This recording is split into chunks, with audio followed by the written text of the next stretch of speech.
రాష్ట్ర ప్రభుత్వం మరో 10,600 కోట్ల రూపాయల రుణ సమీకరణం కోసం ఆర్బీఐకి ప్రతిపాదనలు పంపించింది. ఓపెన్ మార్కెట్ రుణాల్లో భాగంగా ప్రతి మంగళవారం నిర్వహించే వేలంలో పాల్గొని మొత్తం సేకరిస్తామని పేర్కొంది.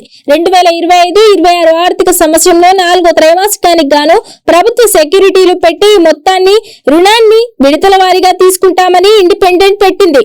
జనవరిలో 1,600 కోట్లు, ఫిబ్రవరిలో 4,000 కోట్లు, మార్చిలో మరో 4,000 కోట్లు, ఇలా మొత్తం 10,600 కోట్లు రుణ సమీకరణ చేస్తామని వెల్లడించింది. బడ్జెట్ అంచనాలతో పోలిస్తే ఈ ఏడాది రాష్ట్ర ప్రభుత్వ రుణ సమీకరణ 146% చేరుతుంది.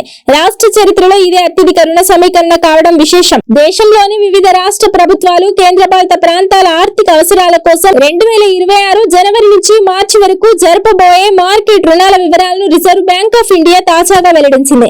రాష్ట్ర ప్రభుత్వాలతో సంప్రదింపులు జరిపిన అనంతరం ఈ 3 నెలల కాలంలో మొత్తం 4,99,821 కోట్ల నిధులను మార్కెట్ రుణాల ద్వారా ఈ 3 నెలల కాలంలో మొత్తం 4,99,821 కోట్ల నిధులను రుణాల ద్వారా ఇవ్వాలని నిర్ణయించినట్టు ఆర్బీఐ ప్రకటించింది.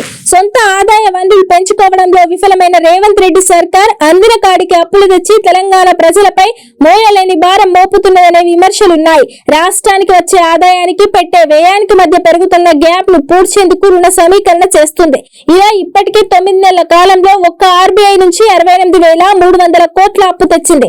అంటే రుణం 120% పెరిగింది. ప్రభుత్వ సెక్యూరిటీ బాండ్లు కుదువపెట్టి ప్రతి మంగళవారం ఆర్బీఐ నిర్వహించే ఈ వేలంలో పాల్గొని రాష్ట్ర ఆర్థిక రుణ సమీకరణ చేస్తుంది. ప్రస్తుత ఏడాది ఎఫ్ఆర్బిఎం నిబంధనల ప్రకారం కేంద్రం అనుమతించిన రాష్ట్ర బడ్జెట్ లో ప్రతిపాదించిన రుణ లక్ష్యాన్ని 54,009 కోట్లు 2 నెలల క్రితమే చేరుకుంది. ప్రభుత్వం విజ్ఞప్తి మేరకు రుణం పరిమితికి వెసులుబాటు కల్పిస్తూ కేంద్రం పాత రుణాల రీషెడ్యూలింగ్ పునర్వ్యవస్థీకరణకు కూడా అనుమతిచ్చింది.